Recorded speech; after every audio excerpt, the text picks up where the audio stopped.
Hello and welcome to Joan of Arc, Canonization, Corruption and Conspiracy. From the previous episode on Joan of Arc, you will know the details of her life, the prophetic atmosphere that surrounded her, and my interpretation of an ultimate through line for the meta, principally that Joan of Arc was the epitome of French legitimism.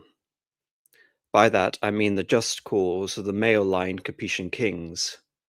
The judgment of God had delivered the scourge of the French in the form of the English, in order that Charles VII sublimate his cause to France's David, Joan of Arc, so that France could be delivered to God and France restored to the king. Then the realm would be, at last, united and at peace. This isn't a point I belabored, but the comparison is interesting, that Joan of Arc was to France what Catherine of Siena was to the papacy, the triumph of Rome over Avignon. That is my interpretation. It's not a revelation, and therein lies a Gordian knot that history will have to untie. Joan was no ordinary saint. It may surprise you to know that while Joan was treated as a saint during her lifetime, she was not formally canonized, recognized as a saint by the Catholic Church until 1920, half a millennia after her execution. Joan's radically partisan visions cannot be easily reconciled to the universal magisterium of the Church, part from an approved canon of revelations. Then consider that the same Church which condemned her as a schismatic and a heretic could treat her now as a saint, and you will understand the contradiction. How could the Church militant, the Pope and his bishops, in particular Bishop Cauchon, damn the Church triumphant, the angels in heaven? In another universe, it is possible that France could have embraced the teachings of the French John Calvin, that kings Francis I and Henry II could have split the Gallican Church from Rome, as Henry VIII had accomplished for the Church of England. Then Joan of Arc could have served a further legitimating function for the French monarchy, the martyrdom of Protestant France by the papal whore of Babylon. Joan's 1456 retrial notwithstanding, now omitted by a necessity of national revisionism. I use this example because the actual career of Joan of Arc's legacy wasn't too dissimilar, beginning with the sacralization of the French monarchy over and above the Holy Roman Empire and the papacy itself, a process, as I mentioned elsewhere, that precedes Joan's arrival on the world stage. The subjects of 15th century France construe time differently to us. By us, I mean us moderns. The lifespan of the Earth was estimated at only 7,000 years, a scheme that was predicated on the book of Genesis. As God had created the world in 7 days, a day for God represented a millennium for man. The finite nature of the Earth was reflected by the 70, the expected 70-year lifespan of man. This number, 70, was further reflected in the Sanhedrin of Moses and the disciples of Christ, and later the cardinals, the princes of the church, until Pope John XXIII came along and broke the scheme. This, placed against the eternity and fixity of heaven, the object of man's salvation through Jesus Christ and the community of saints. In this order, earnestly believed, the saints, though removed from the physical earth, represented an immediate spiritual and not a historical reality. Thus, Joan could commune with Saints Catherine and Margaret, who died during the Roman Empire. Whether it was the Arab siege of Constantinople in the 8th century, or the siege of Orleans in the 15th century, these eucatastrophes occupied the same psychic plane, a recurring theme of God's deliverance. Thus, a 16th century painter could depict the Battle of Gargamella between Alexander the Great and Darius of Persia as the siege of Vienna between the Habsburgs and the Turks, and not be too concerned by the historical anachronism. The anticipation of apocalypse, the end of this transitory middle world, trumped the need to represent the past as it really happened. And I'm not going to delude you by presenting history as anything more than a secular discipline. To people listening, this may seem like a bloviating tangent, especially those of you who have never listened to me before and have no experience of this kind of analysis. Nevertheless, this is the reason I'm dedicating an entire episode solely to the reputation of a historical character. I mentioned in my previous stream that Joan of Arc was an anti-historical personality, that she fits a heroic archetype seen in legends. I was and am just as confounded by her as were her contemporaries, though they faced the peril of physical and eternal damnation if they mistakenly elevated a witch to lead the armies of France. Hopefully I don't suffer the same consequences for the presentation of this series. My point is that Joan is one of these few historical characters, one of these few putative saints, whose medieval temporal immediacy in time, has endured despite the triumph of the secular world. Indeed, it hasn't simply endured, but her religious role is now complemented by various pseudo-religious roles. A comparison can and has been made between Joan and Kantorowicz's famous description of the king's two bodies, that Joan's spiritual body exemplifies a type of alchemy, turning iron into gold. The relationship between Joan and French legitimism has metamorphosed into an integral part of modern French patriotism, nationalism, as well as Catholic French reaction. Moreover, though I'm not claiming this example to be theologically congruent, the role she serves for the church has undergone a form of purgatory. Here I'll reference Dante. Dante visualized purgatory as a mountain. I believe he owes this device to the tale of Sisyphus. Yet Dante also subverts the tale. Sisyphus is destined to fail in his climb out of Hades. For a Christian, the boulder that thwarts Sisyphus can symbolize the weight of sin. Those in purgatory, however, are destined to reach heaven, and indulgences can hasten the climb. Indeed, for those of you who understand the history of the Reformation and the term the sale of indulgences, an indulgence is simply that, a way to pass someone's endurance of purgatory. Once, whole communities of prayer existed to speed the passage of those in purgatory. Purgatory, representing Joan's putative sainthood, and the Catholic revivalists of the 19th century, that prayer impetus behind her beatification and canonization. Though to many as a putative saint and a national icon of France, Joan was always that beatific escort to paradise, as Beatrice was to Dante. Within the Inferno, historical figures reside for eternity. So too the reputation of Joan, desacralized, scandalized, descends through the Malabolgia, the foul ditches, and such a view is encapsulated in the very verdict of her trial interrogators.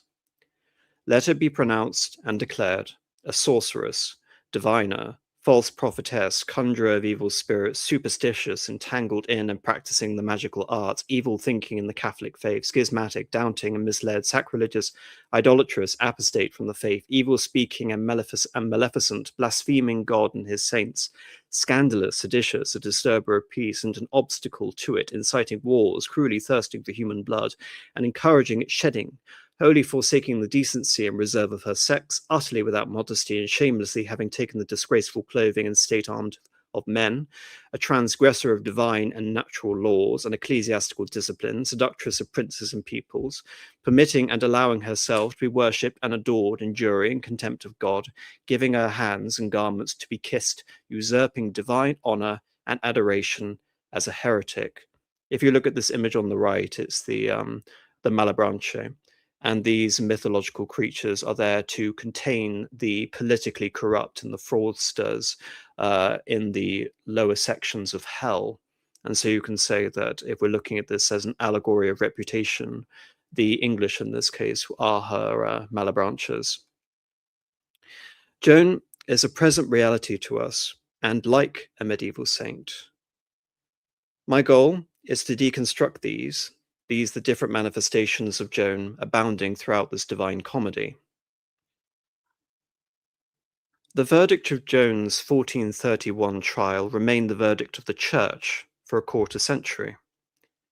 King Charles VII, whom had been delivered by Joan to his coronation in Reims, no doubt played a role in destroying the records of her first trial in Poitiers.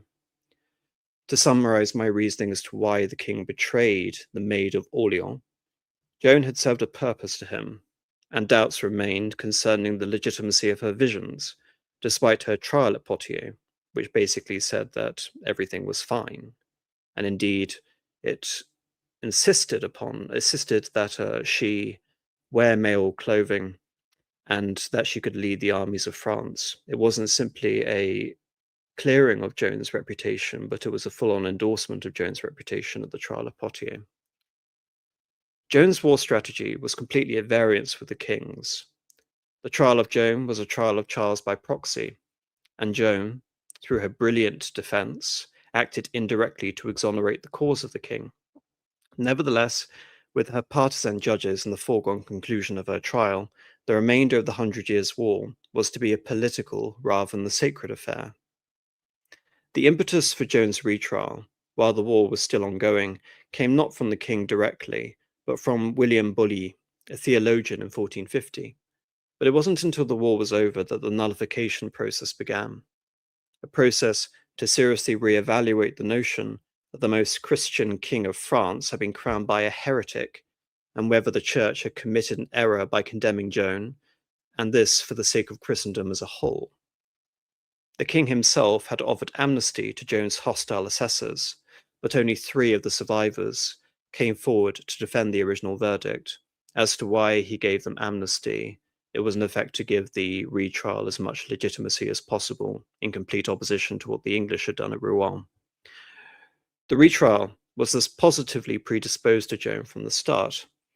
The nullification could not reconcile her visions, but concluded her actions to be consistent as a sincere Catholic, that her trial had been politically motivated, and most significantly, that she had intuited her right to appeal to Rome.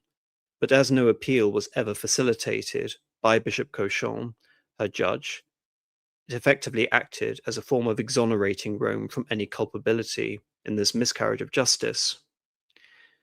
Here it is instructive to understand the canonization process. This notion was first associated with Christian martyrdom and the demonstration of miracles, those who had suffered persecution and death for the faith akin to Christ himself. This definition was then expanded to the witnesses of a Christian life. Since the inception of Christianity, recognition of sainthood accompanied a rigorous judicial process. The Christian Church exists for the salvation of souls and cannot afford to venerate persons who are not saved. Beatification was bestowed by high-ranking bishops to honor a person locally.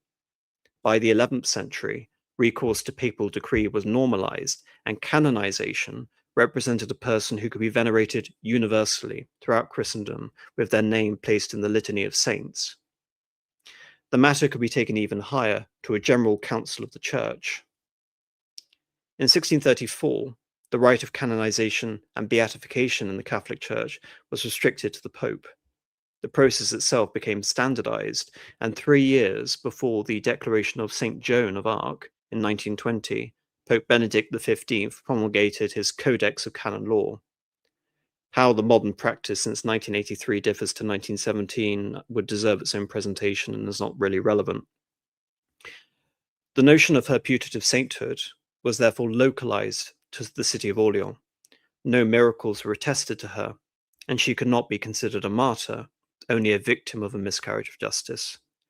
The Gallican Church and the French monarchy, which Joan had sacralized, would appropriate the grandeur, all that grandeur, to itself, and it would be an exponentially growing sense of grandeur over the next few centuries, while Joan was left in this limbo.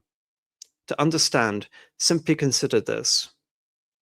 In an era where medieval hierocracy, the Pope's ability to say that this ruler could have his temporal authority rescinded, that idea had been superseded as a result, you can say, a byproduct of the Reformation, by the divine right of kings and Baudin's conception of sovereignty, when it relates to France, royal sovereignty. So why would the absolute monarchy of France, displayed completely ridiculously on the right image as Louis XIV surrounded by his family as the gods of Mount Olympus, Why would the absolute monarchy of France deign to present Joan of Arc as an interrex, an authority that is placed between the king and God? Especially as the House of Valois and the House of Bourbon, to which Louis XIV belonged, could claim descent from Saint Louis himself. In my view, Joan remained an integral component of French royal legitimism, even in its ancillary role, when the absolute monarchy reached its zenith. Her role became more indispensable as the monarchy and the church in France withered, effectively recreating that sense of urgency that existed in 1428, when the cause of France appeared hopeless again. Joan's limbo was a period of deconstruction. Shakespeare's depiction of her as a contradictory, tragic, and ultimately too human character, consumed by her successes on the battlefield, only to beg for her life after her trial, sacrificing her, for the sake of Shakespeare, ironic epithet of La Pucelle, the maid, by claiming she was pregnant by a member of the French court most dear to the English, chimed with both the bard's Anglocentrism and scepticism towards Catholic icons following the Reformation in England. Conversely, John Chaplin's poem concreted her virginity and devotion to the monarchy and Gallican church. Chaplin's poem was then parodied in the 1760s by Voltaire and his Maid of Orleans, which took this aspect of her potential harlotry, examined in Shakespeare, to new extremes, and among other things, she incurred the envy of Saint Denis, France's patron saint, another note from Shakespeare. The depiction of Joan found its way into the index of prohibited works by the church, not surprisingly. Though ironically, the success of this work produced a strong national backlash and popularization of Joan, and an example being a glorious bronze statue erected in Rouen depicting her as the Roman goddess Minerva, the Bellona. This statue was nearly destroyed during the French Revolution. Voltaire had mocked the notions of chivalry and holy relics associated with the legacy of Joan. The French Republicans took it upon themselves to destroy every relic ever touched by the maid. The image of Minerva was taken from Joan, the hated royalist symbol, and reconsecrated as Marianne, the female embodiment of liberté, égalité, and fraternity. Nevertheless, Napoleon would restore her cult in 1804, and Edmé Gois was commissioned to erect a new bronze statue of her in Orleans, the image you can see on the left here. Napoleon had various motivations for rehabilitating the legacy of Joan of Arc. By pandering to her cult, Napoleon hoped to supplant the strong monarchist sympathy that always persisted for her in Orleans. In 1801, Napoleon had restored relations with the Catholic Church, and in 1804, he would receive the Pope's blessing for his coronation as Emperor of the French in the Notre Dame de Paris. Yes, but people are saying cult. It's not pagan cult. These are local cults of saints. It's a common phenomenon for local worship of putative sainthood, which is what I'm referring to Joan. She's not yet officially recognized as a saint. Moreover, Joan was a symbol of triumph against the English at the height of the Napoleonic Wars. And this again is going to be a thing which repeats very often during this presentation, this idea of triumphing over the English. And this at a time when Napoleon was poised to invade England with his army stationed at Boulogne. Nevertheless, Gois' statue mimicked that Roman severity of Marianne, a subtle indicator of Joan's future utility to secular French nationalism and even republicanism. There was thus a tug of war between an exclusively Catholic monarchist Joan and the patriotic Joan, and this continued throughout the 19th century as France went through a succession of regimes: 2 monarchies, 2 empires, 3 republics, the Third Republic enacting the formal separation of church and state. Here I have a segment of an article which I was reading last time, which is Juliet Larissa Taylor's Joan of Arc, the Church and the Papacy, which I have cited in the description, and this gives a very cynical reading of the canonization. Her, Joan's rediscovery, which the article mostly attests to the historian Jules Michelet, which I disagree with, as I've already sort of laid claim to here, came at a time when France had endured a second revolution in less than a century. Joan became a symbol for monarchists and republicans alike. Félix Dupanloup, a devout churchman and scholar who hoped to restore religion in France, launched his elevation to the bishopric of Orléans in 1849 with his encomium of Joan that attracted international attention. In 1869, at his instigation, the beatification proceedings began despite interruptions caused by the war. Now, Dupanloup is a fascinating figure in French history. He's actually someone who was covered in the last talk where I was talking about Hilaire Belloc and the cause of a Catholic French Republic, because Dupanloup is part of these figures who will later, you can say, be my collaborator Theo Howard has referred to this as a genealogy within certain Catholic thinkers, which leads to the ralliement, the reconciliation of the papacy and the Catholic laity and clergy to the existence of the French Third Republic. So Dupanloup is considered a liberal Catholic bishop. He's also, you can say, primarily responsible for trying to rehabilitate Talleyrand during the last few days of his life, and yet he is also here trying to bring international attention to the cause of Joan of Arc as a saint. Augustine Caprara, the first of the Sacred Congregation's devil's advocates, was called upon to find flaws in Joan that would preclude beatification, and this is part of the extensive judicial process, and it's something, if I'm going to reference 1983 very briefly, has become very kind of controversial about the process that affects modern canonization. But nevertheless, Augustine Caprara asserted that two stages can be distinguished in the life of our maid. The first, full of glory and admiration, up to the time of her capture. The other, full of hardships, which found its end by punishment by fire. When she was captured and subjected to the questions of the court, she abandoned her greatness of spirit. The splendor of her divine revelations disappeared, and the grave faults obscured whatever surpassing virtue she had at the time.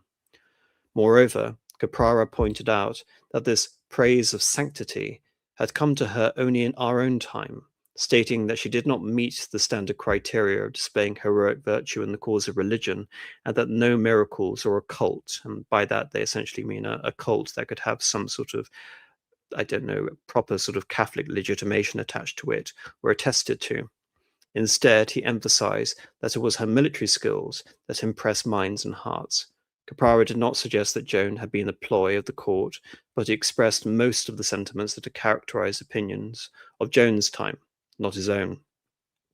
And again, that's probably one of the least favorable sort of verdicts you can take on Joan of Arc, that she was only adored for the sake of her military virtues, that these were her heroic virtues, not virtues of faith, but virtues of military glory. Alexander Verd, the third of the devil's advocates, contended correctly that the nullification process had only served to overturn Joan's heresy charge, not to praise her heroic virtues, by them being Catholic virtues. After repeating that she lied often, he pointed out that the historical sources did not glorify her as a holy woman, but as a leader and as a warrior. He admits that many at the time called her pious and religious, but points out that is not the same as being holy. In his view, her longing to protect the realm and king could hardly be considered a divine mission, and again, that's the crux of the entire problem, the partisan nature of her revelations. Pope Pius II, I assume that she's made a mistake here and she actually means Pope Pius X, asked the cardinals and consultants of the Sacred Congregation of Rites to pray with him in so difficult a manner. On January the 6th, 1904, he authorized the Pope that the cause can go forward. 3 miracles were approved, and Joan was beatified in 1909. Relations between the Vatican and France, already strained as a result of France's long period of de-Christianization, deteriorated further during the Great War, and that's what I mean by referring to the separation of church and state by the French Third Republic. The French Church adopted an ultra-nationalistic posture as the papacy tried to mediate between the sides, a stance that was incomprehensible to many French men and women who saw the war as a battle between good and evil. Post-war tensions between France and the Vatican ran deep. Is it a coincidence that Joan was canonized in 1920, 50 years after her beatification process had begun, and 2 years after the First World War had ended.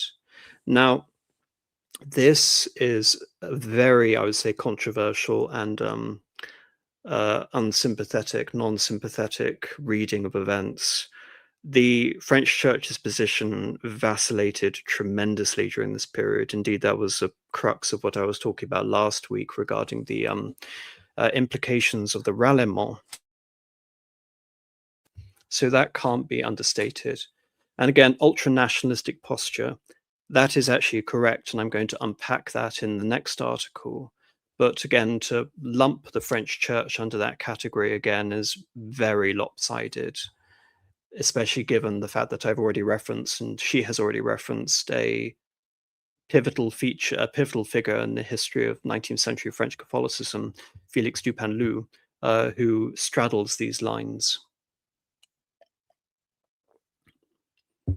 But her ultimate point here, which has some credence, but again, it's incredibly cynical, that the beatification process begins around the time of the Franco-Prussian War, which is to say 1869, and it ends after the First World War began. Now, what I believe her intended reading of that is, because she doesn't elaborate, she just leaves it for the reader to intuit, is that following on from the Franco-Prussian War, France suffered a sensation of cataclysm, apocalypse, and defeat, referring back to these medieval notions of the end of the world and the finite nature of time. And so Joan of Arc came to fulfill that role. I'm going to substantiate that argument in a little bit. But again, the cynicism here comes that her canonization after the First World War is almost there to recreate the conditions of the Hundred Years' War. 3 years after the end of the Hundred Years' War, in 1456, her nullification passed through the courts in Rome, and her first trial at Rouen was declared invalid. 2 years after the First World War, she was canonized. What does this mean? This means that in both conflicts, the Hundred Years' War and the First World War, France was seen as essentially enacting a just war. If you're going to look at the veneration of Joan of Arc during the First World War and her association in particular with the regions of Alsace-Lorraine, Vaucouleurs, and her own town of Domremy. So in that sense, you can say again, very, very cynically, that it was a concession by the church, again, to appease the French, who felt that the prevaricating position of the church during the war, which was to try and settle the conflict, essentially solve this conundrum by saying that France had been in the right by canonizing her de facto patron saint. So now I'm really going to unpack this and the implications, and you can say the actual details of the politics of Joan of Arc around this time, because I am not in any way satisfied by this passage, which is why I brought it up again to use it as a counter for what I'm going to be talking about now. So the Franco-Prussian War happens. The Franco-Prussian War takes place at the end of the Second Empire in France. I've talked about the Second Empire elsewhere on this channel, but again, to broadly simplify, the Second Empire was a period of great Catholic revival, and it was a revival of medievalism. You see Eugene Viollet-le-Duc and his great restorations of the medieval city of Carcassonne, of the Basilica of Saint-Denis and Sainte-Chapelle, all of these ancient Catholic sites and reliquaries that had been desecrated during the French Revolution. And of course, you had Napoleon's foreign policy, which you can say a consistent thread of his foreign policy was to protect Catholics everywhere from Syria to Mexico to Indochina.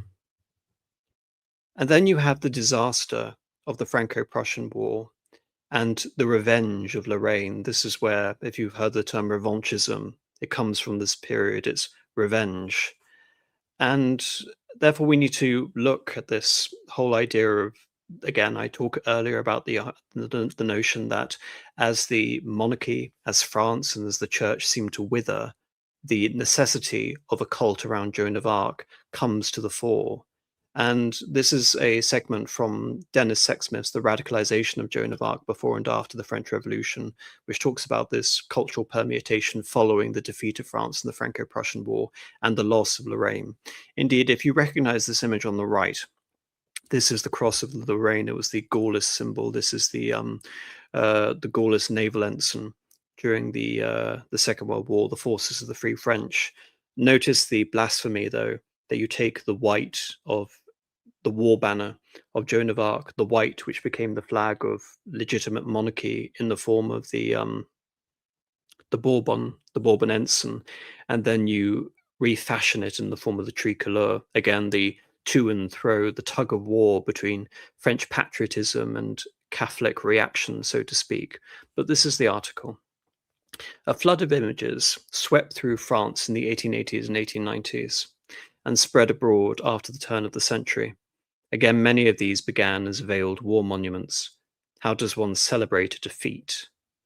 But expanded into a symbolism that many people of conflicting loyalties could assimilate around. In the process, new ideas about the rights and abilities of all women would contribute to the multiple meanings that the champion of female strength, wisdom, and bravery could represent. The loss of part of the province of Lorraine and most of Alsace to Germany after the war heightened a consciousness of Joan's Lorraine roots, and artists from the region, such as Jules Bastien Lepage, were to find their greatest success in taking up her theme. Bastien Lepage signed his huge Joan of Arc listening to the voices J. Bastien Lepage, Danvillers, Meuse, 1879, noting his birthplace near Joan of Arc's and Domremy. The apple orchard at Domremy is the setting for the apparition of Joan's three saints. Works of this sort emphasize her farmstead origins and her youth. Indeed, if you look at this image on the left, it's not technically an image of Joan of Arc, but again, it's supposed to encapsulate, especially with her band with the Cross of Lorraine shown prominently in the center of the image. Again, it's to associate the lost beauty and innocence of Lorraine in the form of a modern Joan of Arc. The dramatic image of Joan of Arc in armor on a fiery charger is the ironic accomplishment of the Third Republic. Ironic, since these served as distinguished war memorials. Carpeau's project of 1872 and Carrière-Belleuse of 1873 founded, but Rude's nephew, Emmanuel Frémet, was commissioned by the state in 1872, and in 15 months his plaster was ready for the Salon of 1874.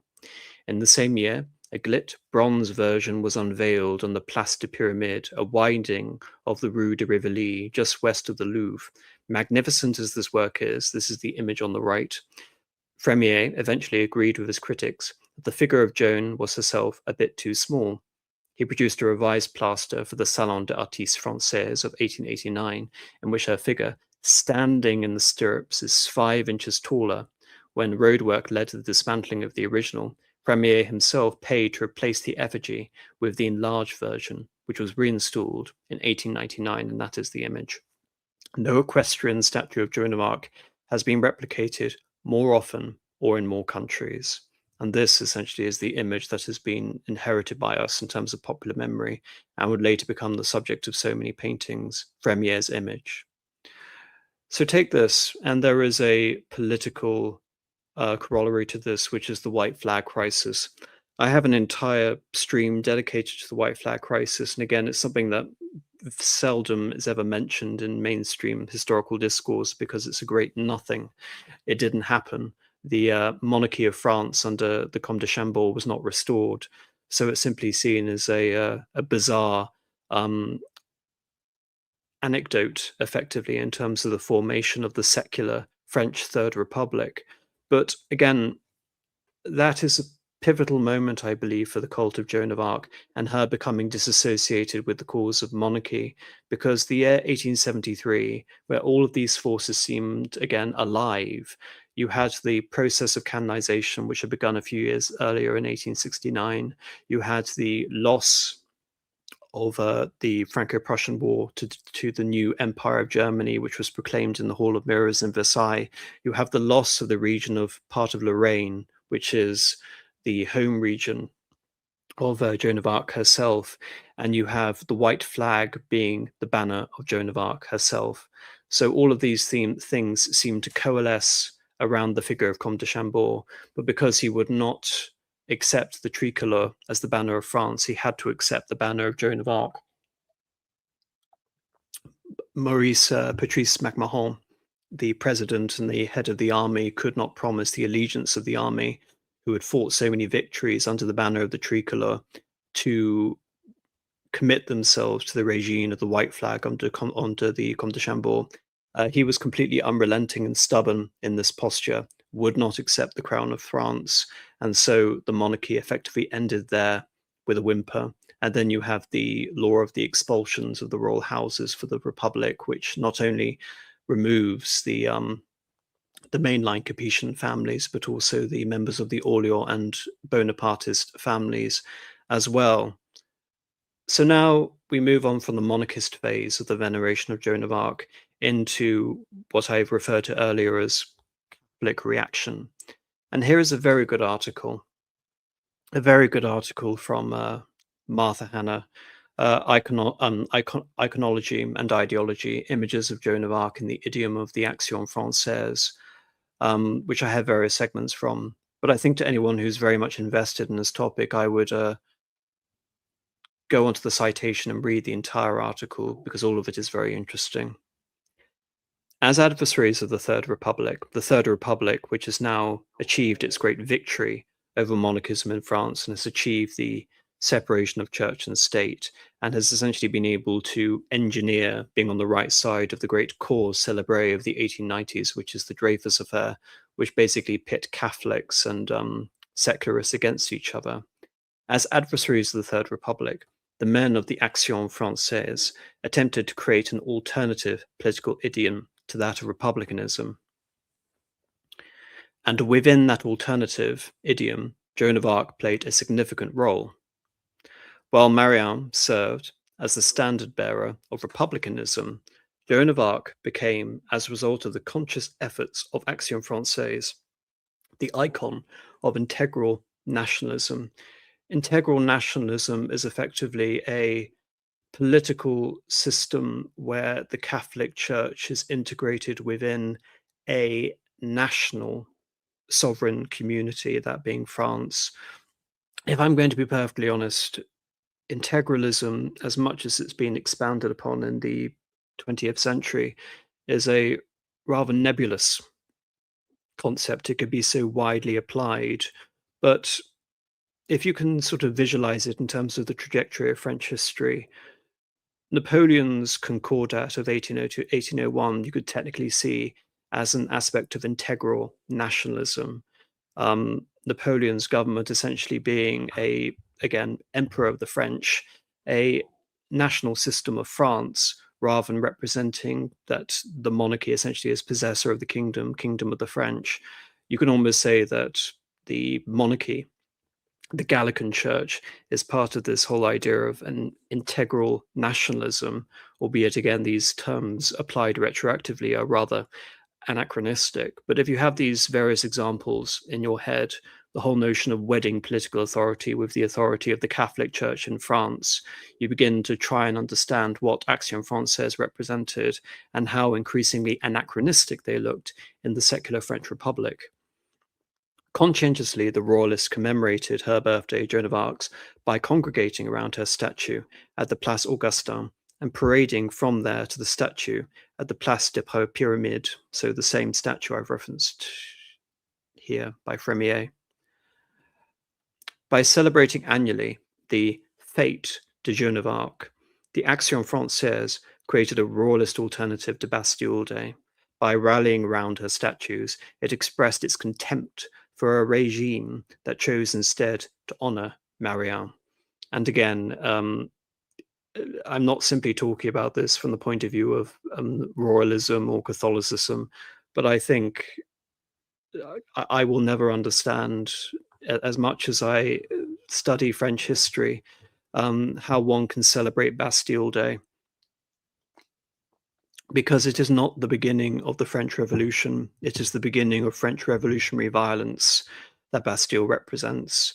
All I see is the severed head of the governor and the triumph of the sans-culotte. And I think that's why it was such an incendiary moment when Jules Grévy and Léon Gambetta decided to embrace La Marseillaise and embrace Bastille Day, because that was the final nail in the coffin for monarchy in France. In many ways, Joan of Arc would prove a most appropriate emblem of integral nationalism. As a royalist, a patriot, and a Catholic, Joan personified, according to the criteria established by the Action Française, the true France. The choice was also politically astute. Unlike Marianne, whose unfortunate reputation as a prostitute sullied her public image.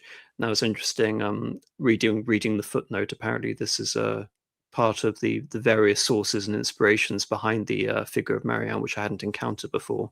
But if certainly that was the case, that there was a person around which Marianne was based, or indeed the legend conjured that up, then all the more appropriate to vilify her from the point of view of the Catholics.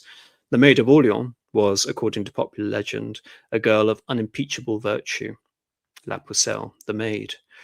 The royalists, notorious for their representation of the Third Republic as a slut, cleverly suggested the purity of their own cause by appraising as their emblem a girl of exemplary character. They were astute too, in exploiting a renewed popular interest in the legend of Joan of Arc, which always, part of a popular mythology, received special attention in the early 20th century. The Catholic Church confirmed her beatification in 1908, I've seen elsewhere 1909, and her canonization in 1920. The nation, in turn, celebrated the 500th anniversaries of her liberation of Orleans in 1929 and of her death in 1931.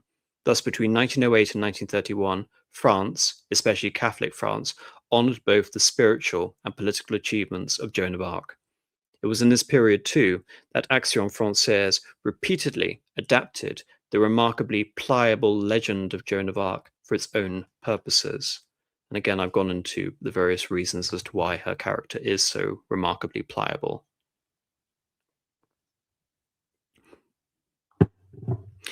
From 1908 to 1914, the Action Française sought to establish unequivocally Joan of Arc as the symbol of non-republican France. In order to do so, the leaders of the League, Charles Maurras, Léon Daudet, Jacques Banville, and Maurice Pouillot, had first to undermine all efforts on the part of their adversaries to associate Joan's name with the Republican ideology. Some of their endeavours in this regard seem in retrospect quite inconsequential. For example, in 1908, Action Française reported with pride, thanks to the efforts of the League, a Masonic lodge in Orleans had dedicated not to persist in its demand to participate in the city's annual Joan of Arc parade. The article concluded that the propaganda of the Action Française had borne fruit in Orleans, allowing the parade to take place as usual. Banning Freemasons, allies of the Republic and enemies of the true France, from a Joan of Arc parade was an act of minor political but considerable symbolic significance. Had Freemasons, médiqués, in the opinion of Marat and his colleagues, been allowed to participate in the parade, the Royalists could not have claimed exclusive rights to the legend of Joan of Arc. Honoured by Republicans and Royalists alike, Joan would not have represented a political alternative to Republican France. Without identifying the nature of its propaganda, the Action Française, with this single event, asserted its authority and presented itself as the sole and self-appointed guardian of Joan of Arc. Now, it's interesting how Hanna doesn't consider this significant, whereas if you consider the Catholic admonition and ban on Freemasonry, to be a Mason is to immediately entail your excommunication. So associating Joan of Arc with Masonry is to denigrate everything which you hold dear as a Catholic saint, especially as we're talking about the process from beatification to canonization. Therefore, again, from a Catholic political point of view, disassociating Masonry and indeed Judeo-Masonry from the image of Joan of Arc becomes that imperative. So it may seem, again, like a small political victory, the fact that we're talking about the fate of Joan of Arc in Orleans. But if you're going to be politically consistent, it is actually absolutely of imperative action for someone like Charles Maurras. Republicans were both unworthy admirers and unrepentant insulters of Joan of Arc. Most culpable in this regard were those historians who, through their scholarship and their affiliation with the Sorbonne, that is the University of Paris, betrayed the memory of Joan of Arc. By 1908, the Action Française already despised the Sorbonne on two accounts. In the 15th century, it had betrayed France by condemning Joan of Arc, and by that as reference, if you again watch the previous stream on Joan of Arc, the trial was led by the Bishop of Beauvais, Cauchon, but it was supplied by dozens of doctors of the church from the University of Paris, and that is the reference to the first betrayal during the trial at Rouen. It had repeated its treachery by embracing the alien practices and principles of German university education. Interestingly enough, if you read Carlist literature, part of the Carlist intellectual revolt against French legitimism is that Spanish ultra-monarchy claims to be closer to its core Catholic reactionary principles than French monarchism, because the intellectual atmosphere in the universities in France in the 17th century were proliferated by Cartesianism, René Descartes. And so the proper Thomist disciplines and studies were advocated by the Spanish schools. If we're going to look here, look at German university education, we're talking about the Enlightenment, we're talking about Immanuel Kant, and we're talking about the sort of great German humanist revolution of the late 18th century that in many ways has changed various secular disciplines forever. So as the Spanish were labeling the accusation against the French of being Cartesians, here you can say that there's a broader revolt, not just against Kantianism, but Hegelianism, and you can say in the worst instances, Marxism. And in reference to the earlier article I read, where I was very scathing of that paragraph, which contained so much and relied so much on the reader to intuit or misintuit. I'm not sure if that's a word, but I'm going to use it as a word anyway, misintuit. That is what is meant by ultranationalism, where you are going to purify your intellectual establishments and your political thought by not becoming contaminated by foreign ideas, or at least that's what I would consider ultranationalism. Indeed, if I'm going to remember, I should remember, because I've done a whole series on de Gaulle. De Gaulle termed patriotism, it's important perhaps to distinguish between these terms now, patriotism is love of one's country, and nationalism is a hatred of everyone else's. In this case, you can say that this is nationalism, according to the Gaullist prescription, if we're going to bring in the Cross of Lorraine.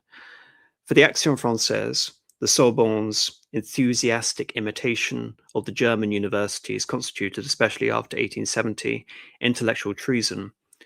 Daudet, for example, argued that during the Third Republics, the Sorbonne contaminated French intellectual life with alien ideas. Ample proof of such intellectual contamination could be found in the historiography published by Sorbonne scholars. The new history that came out of France at the end of the 19th century was a curious combination of academic objectivity and political proselytism. This ostensible objectivity, founded on a conscientious devotion to the scientific method, in fact produced apologia for republicanism. And interestingly enough, one of this aspect of apologia for republicanism was none other than the great Catholic thinker Hilaire Belloc. The writers of the Action Française, who believe that historians should be allowed to proselytize, but not for republicanism, could not tolerate. Thus, the newspaper attempted to expose as specious and treacherous the self-claimed objectivity of this Sorbonne scholarship. It argued that pretensions to objectivity, as represented, for example, by Monsieur Petit Dutally at the Sorbonne, were in fact excuses for anti-French propaganda, For Petit Dutali, a man without prejudice, it was apparently of little consequence who won the 100 Years' War. Had the English triumphed, the French would have continued to live as before, only henceforth under a new dynasty. The character of France was, for Petit Dutali, in no way dependent on the identity of the royal dynasty. To the Action Française, this was political heresy. France, ruled by the diabolical and fratricidal Plantagenets, would have no longer been France. I'm not going to get into the fratricidal Plantagenets. If you know anything about the history of England, the usurpation, the death of Edward II, whatever, you'll know what I'm talking about. And Joan of Arc saved France by preserving Capetian rule, and again just reaffirming the whole idea that to a Catholic monarchist, Joan of Arc is that symbol of legitimism over and over and over again. By belittling the importance of dynastic identity, Peter Dutali dismissed as insignificant Joan of Arc's accomplishments and thus betrayed not only the national heroine of France, but also the nation she saved from foreign domination. Historiography, the writing of history such as this, which was so obviously indifferent to the fate of France, was, in the eyes of Action Française, more objectionable than objective. Now, as for the role of objectivity in history, it's too long a conversation, but interesting enough for those who are interested in the future trajectory of this channel. I will be talking about this in some form next week, the limits and the aspects of objectivity in history. But again, looking at this from the point of view of a you can say so many schools of history going forward, especially I was talking about Germany the other day, how the whole sort of elite strata of history, some historians can sort of fall into obscurantism, some begin to form a pseudo-theological role where it is incumbent on them, especially in the case of German historiography, to prescribe a certain political ideology and proscribe other political ideologies for the sake of overall political objectives. In the case of a Catholic, the situation is even more complex, because if you are a reactionary Catholic, you are a monarchist, you are a legitimist, you don't believe that these things are secondary to the secular discipline of history as a mode of thought, but you believe these things are true, and these things are true eternally. If you're going to look at monarchy as going all the way back to David's kingdom and the vice-regency of Christ and Christ as king, your motivation is first theology and then history. Objective history essentially would place it the other way round, but if I'm going to again understand this point of view from Action Française and the criticism leveled at someone like Monsieur Petit Dutali, it would essentially be that of hypocrisy, claiming to be an objective science when all they form essentially is as an aspect of Republican apologetics. But like I said, I can't go that deeply into the subject of historical objectivity because I have a segment planned for it next week. Petit Dutali was not alone in his treachery from the point of view again of Action Française.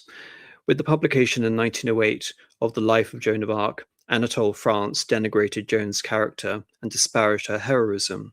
He challenged the popular notion of Joan as a young girl of superior nature, great moral and intellectual qualities, and a heroism worthy of the saints, representing her instead as an unfortunate, deluded girl, an overrated warrior, a would-be saint, and a common visionary. In fact, France argued her overrated military acumen jeopardized the liberation of the nation. Rather than pursuing the English to the coast, she turned her back on the enemy after her victory at Orleans, intent only on the consecration of Charles VII at Rheims. Political apostasy such as this was anathema to the Action Française. The journey to Rheims was not a misguided diversion, but the proper culmination of her campaign. By insisting on the coronation of the king, Joan of Arc asserted the necessary priority of political action and acted in accordance with the maxim politique d'abord. As to the motivation for that, I cover that extensively in the stream referring to the life of Joan of Arc. I don't think it's really constructive to repeat it all here.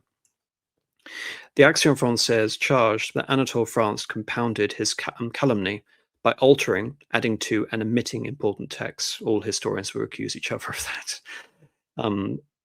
The first sort of mistake you ever make is something you are obliged to do in history, which is select your sources.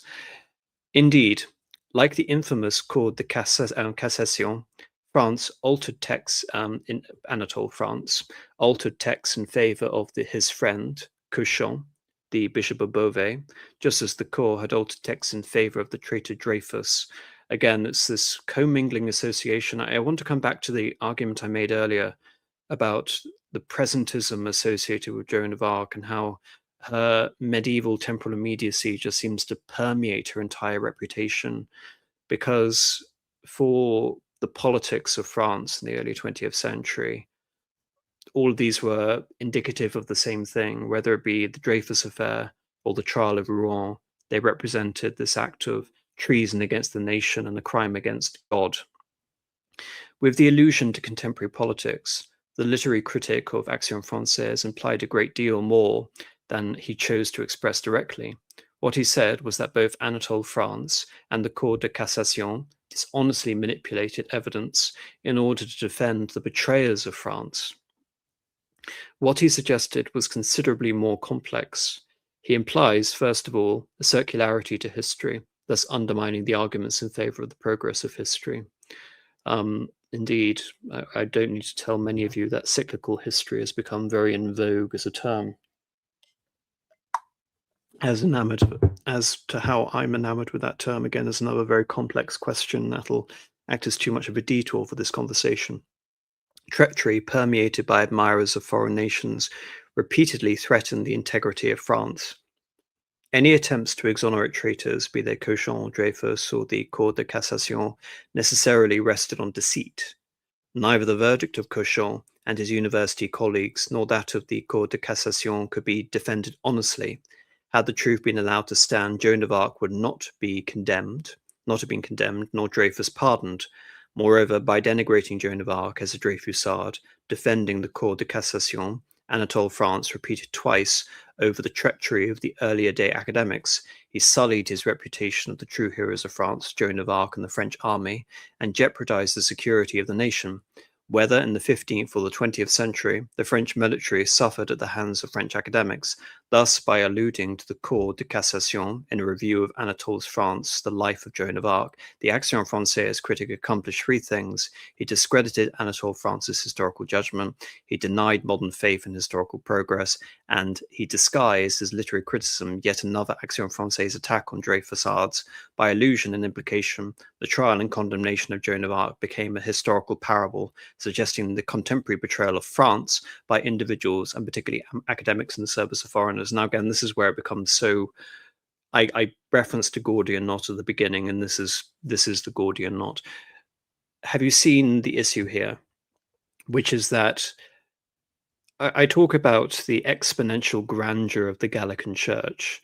The clearest example of this was, I believe, in 1682, which was the Declaration of the Clergy of France.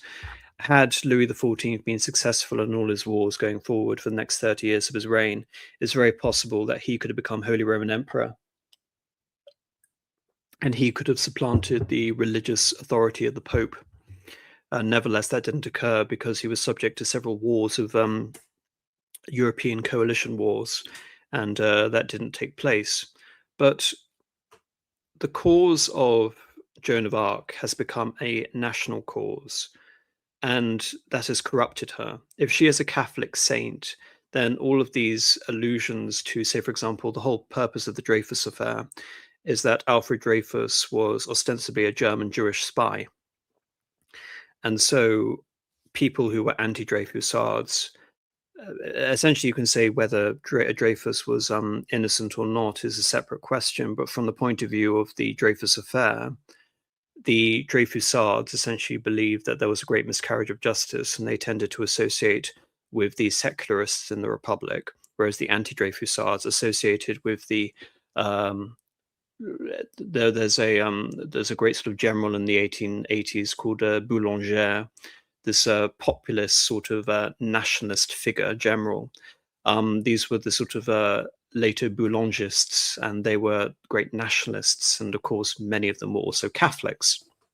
Indeed, the Dreyfus Affair is one of these moments which effectively defines the political spectrum in France, and you can say thereafter, to the point that de Gaulle found it imperative to declare what side of the affair his father was on, and rather bizarrely, his father was a Catholic legitimist, but de Gaulle also tried to claim him as a Dreyfusard, even if that doesn't really make much sense. The point I'm making here is that all of these ideas are becoming bound up, and as a result of it, they're becoming corrupted, hence why the title of this is Canonization, Corruption, and Conspiracy. The Gallican sort of tendency of French thought is placing the nation on a pedestal to the point of view that is affecting the welfare of the Catholic Church as a whole. And you're going to find out later essentially what the implications of that are. The minute that quote unquote integral nationalism becomes just that, nationalism as the nation superseding the Catholic Church and becoming a xenophobia directed at other nations such as Germany, in particular Germany, is not just the intellectual revolution happening in Germany, but it's also the fact that Germany defeated France in 1870, which is a point that's so important to underline. It's all of these temporal factors that allow for the, again, as Hanna refers to, the ever pliable sort of legacy of Joan of Arc to be refashioned to serve these presentist objectives. And so you can understand, again, all of the terrible implications that are coming with this. The Sorbonne further showed its disregard for Joan of Arc, the universities of Paris, by appointing Professor Talleyrand as an adjunct professor.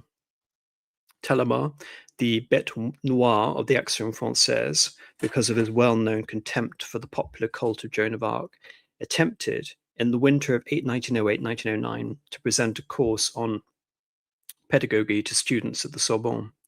He immediately became the favorite target of a lengthy verbal and often physically violent Action Française attack. The Camelot de Roy, the militant, youthful wing of the Action Française, assaulted him, disrupted his classes, and challenged his supporters to numerous street fights. On one occasion, Maurice Pouillot usurped a professor's podium and proceeded to deliver a lecture of his own on the Action Française, its grievances and aims. This, by the way, is part of the reason why, if you look at paramilitarism in the 1920s and the anti-Masonic, anti-Jewish stance of Action Française, that I don't even believe that this is a niche thing. It's almost ubiquitous among mainstream modern historians that Action Française is seen as a form of proto-fascism, even though, as for the use of fascism, I believe it's as a sort of political label, it's become so misused and so mischaracterized to almost become completely useless as a term. It represents such a large category of political ideologies, this whole notion of the far right and ultra-nationalism. And a cornerstone of Action Française is the fact that it is fundamentally a monarchist creed, whereas fascism had far more proletarian, syndicalist aspects to it. If we're going to Italian fascism, indeed, I think for the sake of my sanity and your sanity, it's better to take such terms and localize them. Let the Italians have their fascism and leave everyone else alone, essentially, unless they're bent on deliberately replicating Italian fascism.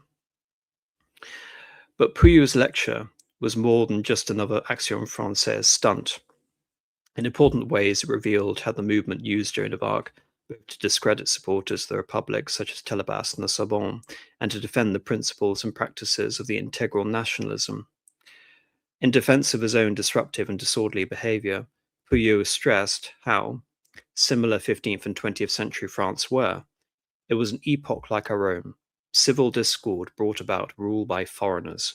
France suffered because power was disrupted and traditional authority of the leader was contested. Yet in this atmosphere of universal disorder, Joan had recognized the imperative to act. She understood that what was needed was an act of simple will aimed at an object superior to that suggested by her contemporaries. coming from the leaders of the Camelots who prided themselves on their spontaneous action and spirit of élan, the French spirit of war.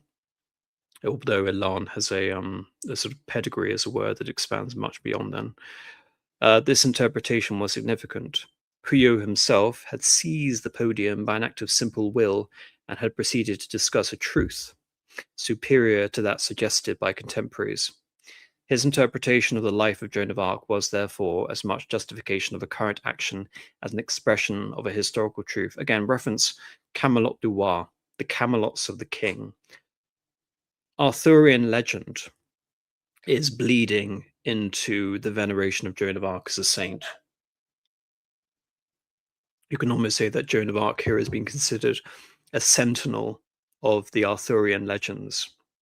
The whole sort of problem with, again, from a sort of strictly nationalistic point of view of history, something that Tolkien had to grapple with, is that Arthur belonged to the matter of Britain, which was effectively pre-Anglo-Saxon and in most cases anti-Anglo-Saxon. And so from the point of view of the French, there is a universality in Arthur. He's not just something which can be localized for the British in that sense. And thereby we see the use of this Camelotian ideology to stress the renewal of France through this Arthurian example, which is quite interesting to consider. In an explanatory article published in the Action Française, Puyo elaborated on the theme of imitative action. He argued that in order to achieve her goal, Joan of Arc had contravened all established laws, those of her sex, her place in society, common practice, and the established order. She had done so not capriciously, but because the established order of her society was, in fact, a false order. It was imposed by the English, just as the established order of France in 1908 was, in Puyo's opinion, imposed by the Jews and Freemasons. Like Joan of Arc, the Camelots du Roi dared to disrupt a false order, to challenge impostors, and defend royal authority. Puyo argued that the Camelots, in their efforts to re-establish true order, were obliged, albeit sadly, to provoke momentary disorder. The methods of Joan of Arc, like her mission, were also those of Action Française. By appealing to her example, the Action Française implied that Joan of Arc would have sympathized with the policies and the practices of integral nationalism. Now, this is part of the reason why the canonization of Joan of Arc in the period between 1909 to 1920 is so significant. If you're going to look at a political theme of imitative action, then what better than to imitate the actions of a saint? And if you're going to interpret the actions of Joan so liberally, then it becomes a sanctification of your political action. As for this whole idea that she was contravening the laws of nature, the funny thing is that is exactly, as I've mentioned, what the English were accusing her of doing. Indeed, the whole notion that the English were responsible for establishing the laws of the universe essentially as they stood in 1431 is quite ridiculous, but nevertheless, if you're going to look at this from a radically deconstructionist view, if you're going to take what I've termed ultra-royalism, which is to be more royalist than the king, and take it to its logical extreme, reductio ad absurdum, then you arrive essentially at this place where all of the norms and conventions of a society predicated on a false idol, that being the Marianne of the Judeo-Masonic Republic, then anything becomes justifiable. When so much of what was established with her trial at Poitiers was trying to normalize Joan of Arc. It was trying to identify how a figure like Joan of Arc could arrive and lead the armies of France, and essentially what the conditions of that would be, one of which was the obligation to wear male dress. So the idea that she was in some way overturning the laws of her sex, again, is revolutionary language, one that you wouldn't expect, again, coming from a order which refers to itself as Catholic integralist, but also nationalist. But again, such is the topsy-turvy world when, from the point of view of Action Française, you are, again, to use German terms being imported by the German academies, you're entering into a system of Hegelian dialectics, effectively. Continuing on, because Joan of Arc exemplified the military determination of France, her legend has always had an immediate appeal in times of war.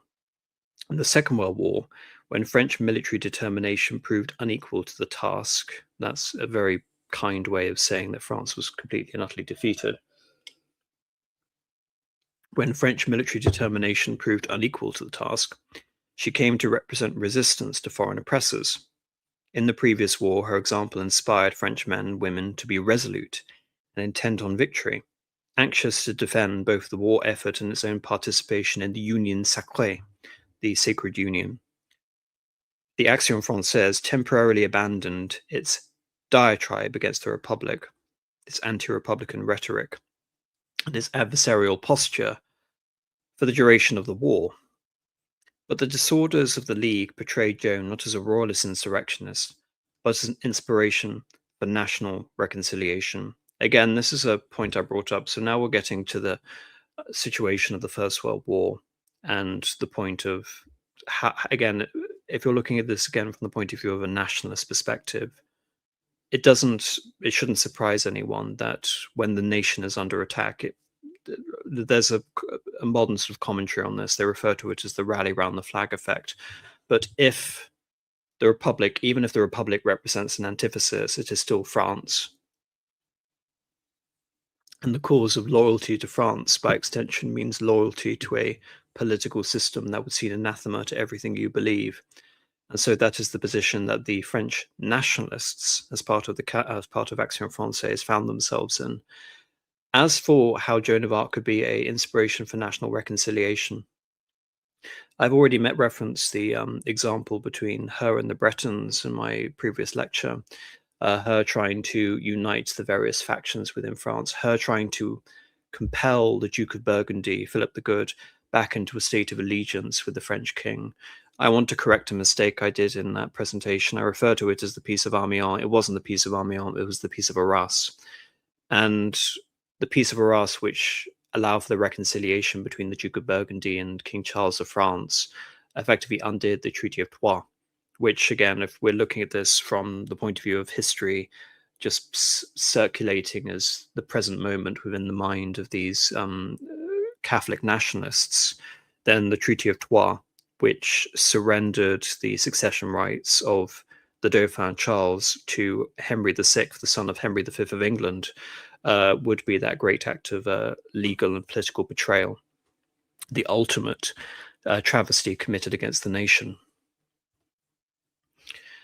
With such conciliatory rhetoric, Action Française made its peace, at least temporarily, with the Republic and contributed to the war effort by encouraging the union of all patriotic Frenchmen, regardless of political disposition, in a crusade against German aggression.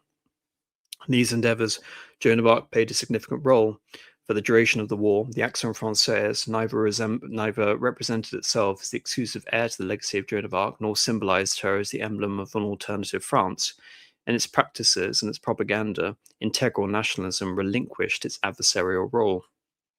In 1919, the right-wing remnants of the Union Sacrée, reconstituted as the Bloc National, successfully campaigned to elect the Horizon Bleu Chamber of Deputies, the alliance between the Republican moderates and the political right, elusive until 1914, took advantage of post-war conditions, popular fears of communism, electoral reforms favourable to political coalitions, divisions within the socialist camp, and concerns for France's international status to consolidate power. In the tense, uncertain atmosphere of 1919, when international revolutions seemed incipient, this referring to the revolutions in Russia in 1817 and the revolutions in Hungary and the revolutions in Germany, promises of social order, such as those offered by the Bloc National, appealed not only to a fearful bourgeoisie, alarmed by prospects of property expropriation and financial ruin, akin to the fear of communism in general, but also to the Action Française. Although the League chose not to campaign as part of a coalition, it did enter a slate of candidates, among them the second lieutenant of the movement, Léon Daudet, who supported many of the bloc's political policies. With the election, the first Action Française deputies, integral nationalism, previously scornful of parliamentary politics, acknowledged, at least implicitly, the legitimacy of the peacetime republic.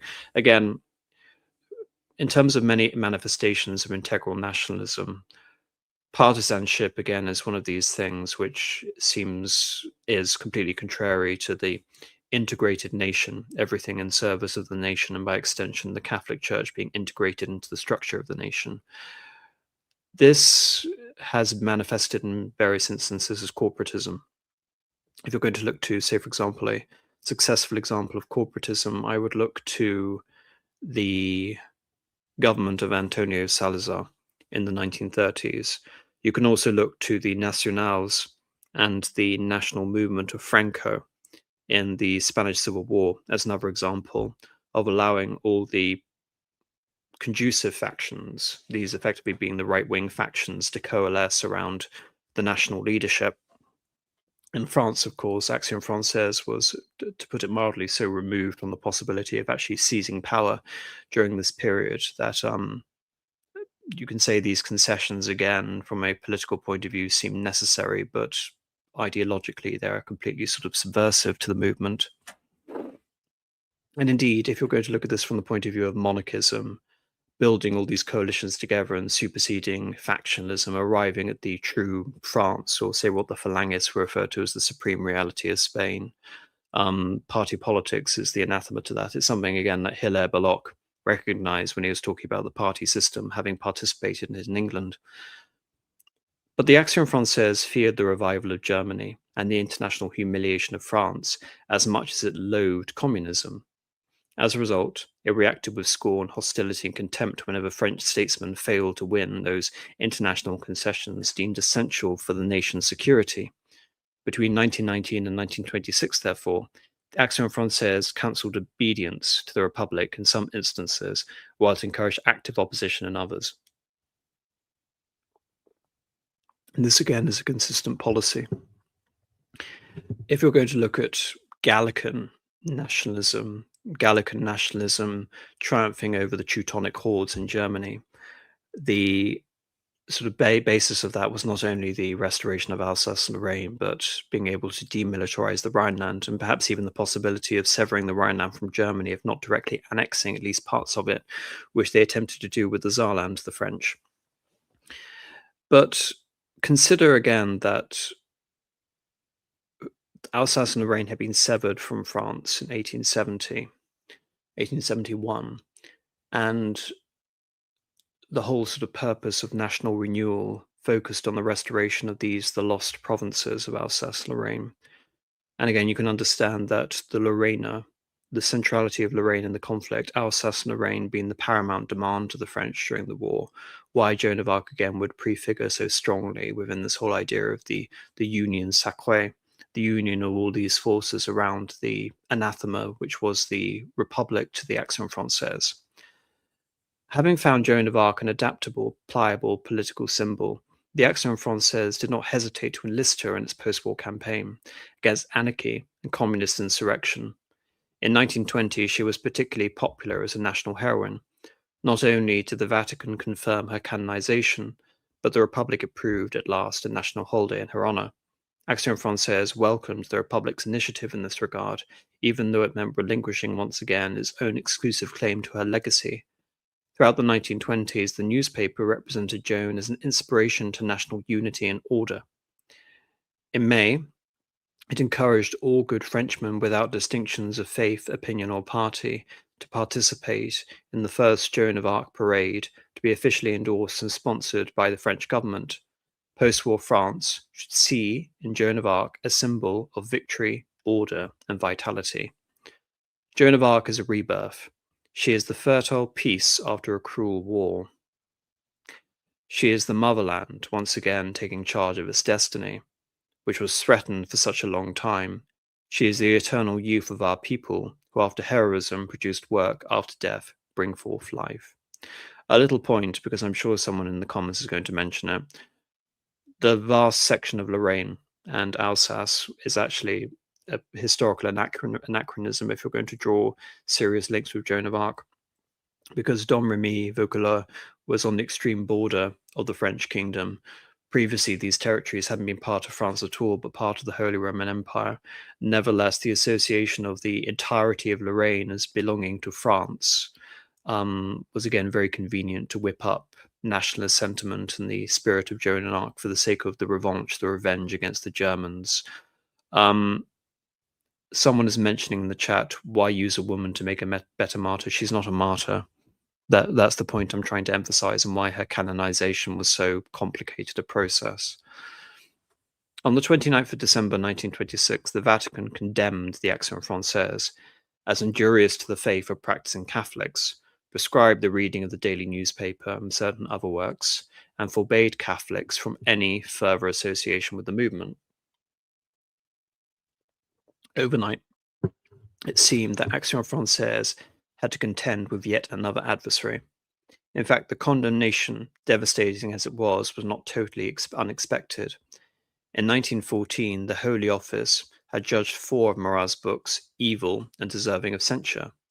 Pope Pius X, who had sympathized with the goals of the Action Française and again had been a prime mover in terms of being able to sponsor the canonization of Joan of Arc from 1904 onwards, who sympathized with the goals of Action Française, granted the movement a temporary reprieve.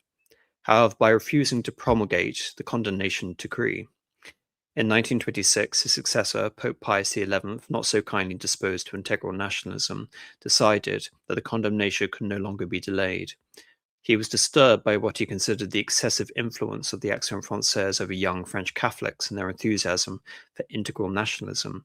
They seemed to respect their allegiance to Marat more than they recognized their obligations to the Church. Again, the Gallican question raising its ugly head once again.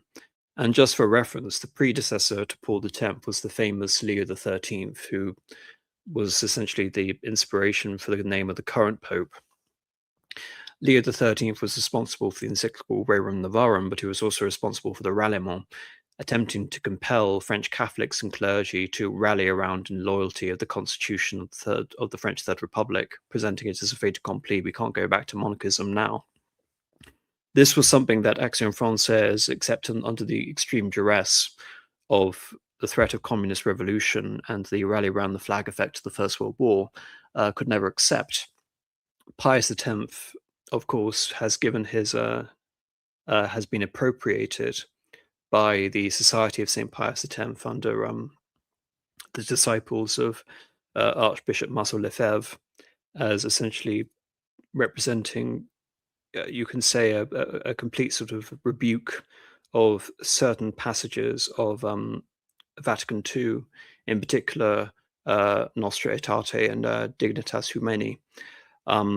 So again, St. Pius X is considered, I mean, I don't think he's even considered, I think it's not controversial to say that of all the 20th century popes, Pius X was the most unceasing in his opposition towards modernism and liberalism within the church, but also politically the most reactionary.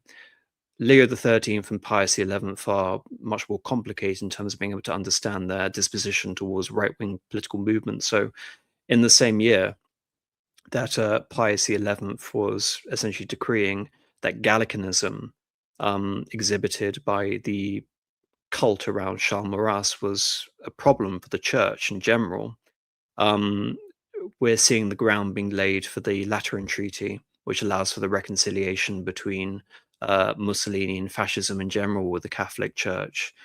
So, yes, you can attempt to look at the various popes of the interwar and the pre-war and try and find some sort of through line, and often you're going to be completely frustrated.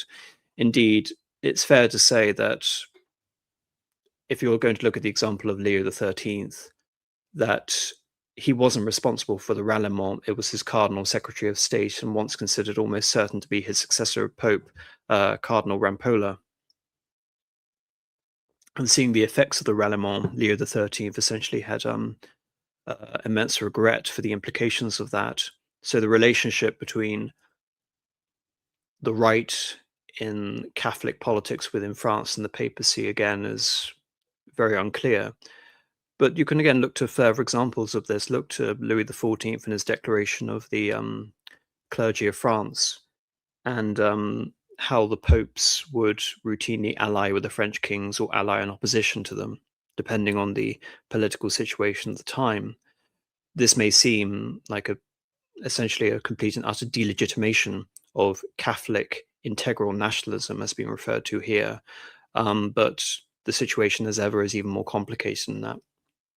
In particular, condemnation criticized the primacy of political action implicit in politique d'abord, political action as in triumphing over Catholic observance. The Vatican judged such as priority contrary to the teaching of the Church, but Pius XI was also distressed by the aggressive nationalism of the Action Française. Again, I've been trying to illustrate that as representing the fundamental contradiction and potential misappropriation of the legacy of the now Saint Joan of Arc. In the Locarno spirit, he preferred to support Briand and Stresemann in their efforts to improve Franco-German relations, and he considered the anti-German invective of the Action Française an obstacle to international peace. The condemnation was, therefore, motivated both by political considerations and spiritual considerations. What he means by this? You had the Treaty of Versailles, of course, against Germany after World War One, but the treaty was imposed on a hostile power and compelled through a naval blockade, a starvation blockade, whereas Locarno was a treaty that wasn't made under duress, which recognized France's borders with Germany at Alsace-Lorraine and paved the way for the conditions for France eventually evacuating from the Rhineland territories and the Ruhr in, I believe, 1930. So that is what is meant by the spirit of reconciliation. Whereas if you're looking at the, again, utility of Christendom in general, and you have to bear in mind that a significant number of Germans are Catholics, especially in the south, then having a Catholic movement in France reach a state of ascendancy, which is hell-bent on fostering animosity between Germany and France again, would be contrary to your overall aims for the sake of broader Christendom. And this point again, which was brought up by Juliet in the article earlier on, the contradictions that were found between French nationalists and the idea that the church was trying to mediate the conflict for the sake of all parties. Consider in World War One, for example, that the French Third Republic, which just so happened to be host to many Catholics in Europe, was fighting against the Austrian emperor, who was the last Catholic emperor. And the case can be made, and I have made it, that he represents the sort of last remnant of Catholic imperium in Europe. And the fall of the Austrian Empire in that way sort of heralded a brave new world for Europe. The Action Française, when confronted by the condemnation, refused to slip quietly into political oblivion. Instead, it openly challenged the authority of the Vatican and, aided by unrepentant Catholics, directed its rhetorical arsenal against the Church.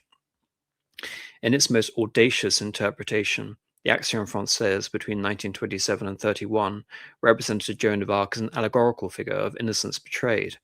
Hoping to rally support for its cause, the movement emphasized how closely Joan of Arc's mission corresponded to its own, and set out to expose the injustice of the papal condemnation by an implicit comparison with the obviously unjust condemnation of Joan of Arc by the Holy Inquisition.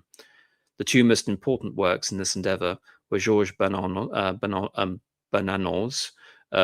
Jeanne, Relapse et Saint, Joan, Relapse and Sainthood, written in 1929, and Charles Maurrat's Meditations for a Politics of Joan of Arc, illustrated by Maxime Riel de Sarthe and published in 1931. Both works emphasize the immediate applicability of the story of Joan of Arc to the political fortunes of Action Française. I was thinking of referencing and citing the latter work, but alas, the stream is so long, it's already going to be split into two parts. There's only so much I can do in terms of an onslaught of Joan of Arc content. I think it perhaps is better relegated to a stream dedicated to Charles Maurrat himself. Jeanne, Joan, Relapse of a Saint, was at once a literary essay in honor of Joan of Arc's liberation of Orleans and a political apologia for the Action Française. A former Camelot, Bernanos recognized and remembered the symbolic significance of Joan of Arc for integral nationalism. In this work, he stressed the importance of heroic action and the redemptive power of childlike innocence. He represented childhood as a life force, a heart always beating that saved the world from atrophy. For Bernanos, youthful vitality alone assured salvation. To underline this point, he immediately associated his heroine, who saved her homeland with children, ever since PAPACY. He argued one would have liked Joan to belong only to children. Indeed, throughout this essay, he presented the virtuous as children and the villainous as aged. The individuals responsible for the condemnation of Joan of Arc were all old men, many of them under 30. By contrast, he depicted Joan as a mere child. I am sure that that's a mistake, and old men, many over 30, not under 30. By contrast, he depicted Joan as a mere child. When pressed by her inquisitors to recant, she responded with a child's cry, a cry of innocence. Later, when condemned to the stake, she was discarded like a broken toy. She belonged, even metaphorically, to the world of children. That's part of the reason why I cited the Joan of Arc, the personal recollections of Joan of Arc by Mark Twain, because I believe that Mark Twain really popularized this concept in the international setting that Joan of Arc existed for the sake of children, and for the essentially even the way he characterized, especially Joan's early life, and her as the summit of nationalism concreted, as we refer to it as.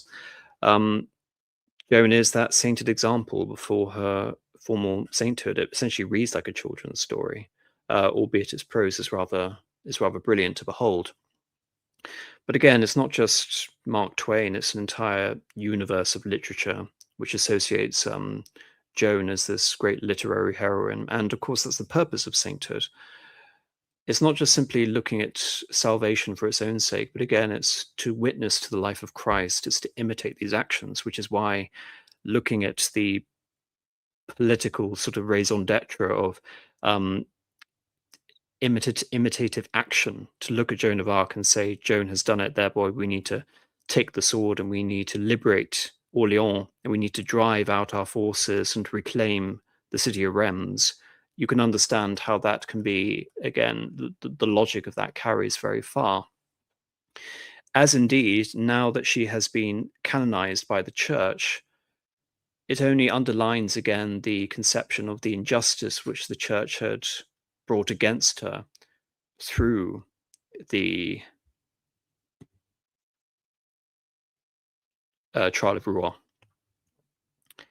And now Action Française is using that again as a cudgel, as a bone of contention against the legitimacy of the church. Again, the whole implications of Joan being this partisan saint,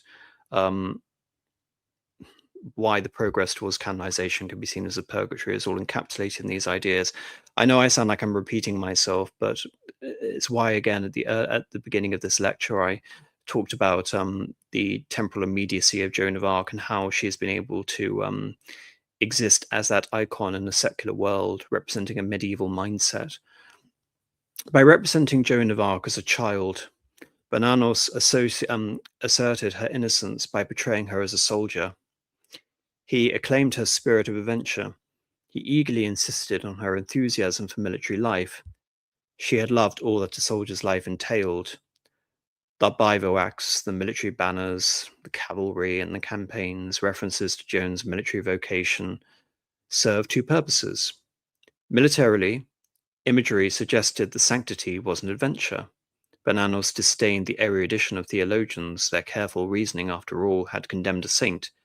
He preferred the active heroism of the saints, exemplified by Joan of Arc.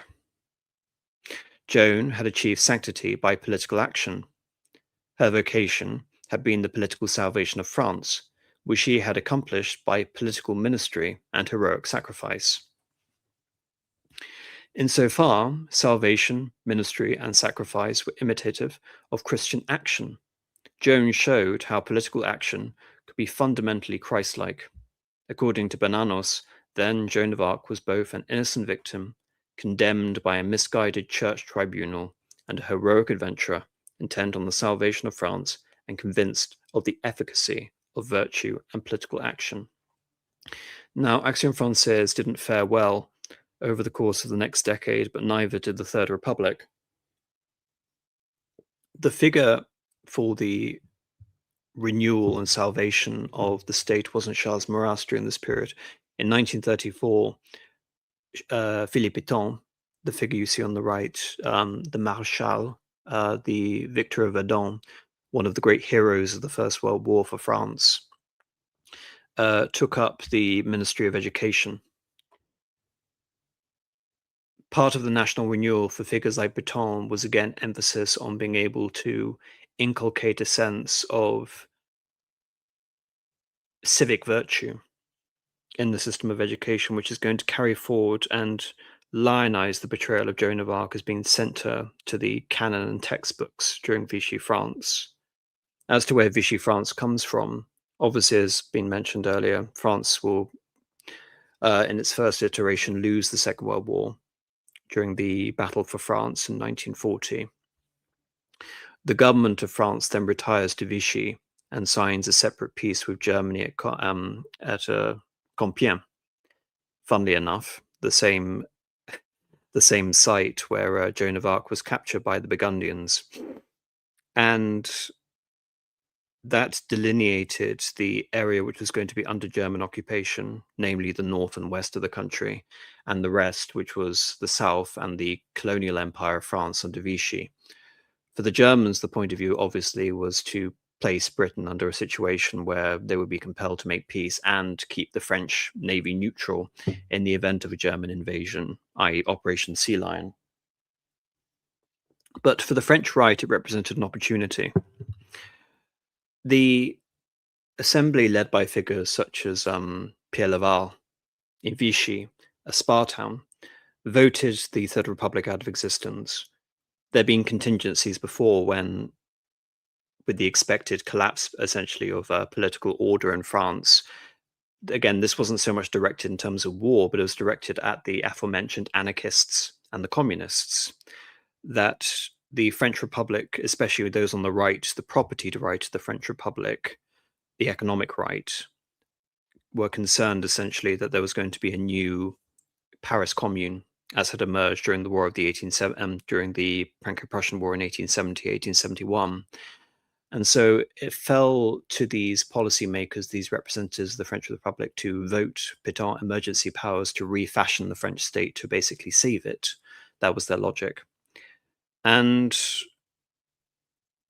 part of this essentially embodied much of this notion of integral nationalism that you see with Charles Maurras. And this is, yes, as someone's mentioning, it was the legal government of France as opposed to Charles de Gaulle, which the British couldn't even recognize for several years because of the implications of a colonial war against the British and setting up a new front and bringing France to war on the side of the Germans.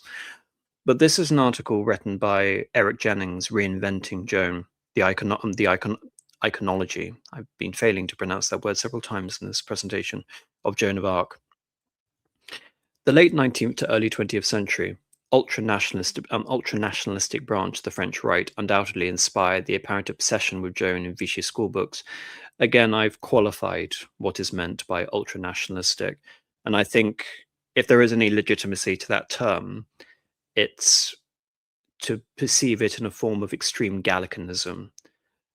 The problem is when so many historians bandy about these terms, I'm infuriated by their imprecision and their connotations, which often, especially considering historians are incestuous in the sense that they write to each other, they're not necessarily writing for popular audiences. The use of such terms, again, are quite infuriating, but I've tried to delineate where such terminology is useful and the limit you can say in where French patriotism and sort of Catholic politics becomes ultra-nationalistic is when it finds itself condemned by the church authorities, by the papacy itself, as was the case in 1926 with the denunciation by Pius XI. Members of the royalist Action Française had actually desecrated images of Marianne, the symbol of staunch republicanism, while paying homage to Joan of Arc in the same breath. Indeed, for the Camelot de War group, the foot soldiers of the Action Française, as of the 1920s, it was considered an honor to be invested with a denier de Joan of Arc. As for the denier and the whole system of rewards and financial remunerations for the Camelot groups, I would recommend you go back and, as I said, read the Hanna article in full, because it goes into a lot of depth here, which I can't for the sake of brevity in this conversation. The monarchist Action Française was by no means alone in adopting a Joan personifying anti-republicanism and rebellious activism. Before 1940, her representation was also embraced by genuine fascists, to whose folkish side she doubtlessly appealed. By folkish, we're talking about Van der Vogel, we're talking about uh, earlier forms, you can say, of working class national collectivism, which tends to focus on the simplicity of the honest Frenchman in this case, of course, folkish, the honest German. A part of, again, the presentation I presented with Joan of Arc is the peasant logic of Joan of Arc. Joan of Arc understood that the king needed to be crowned, and the king could not be recognized as anything other than Dauphin before his coronation because she represented the land.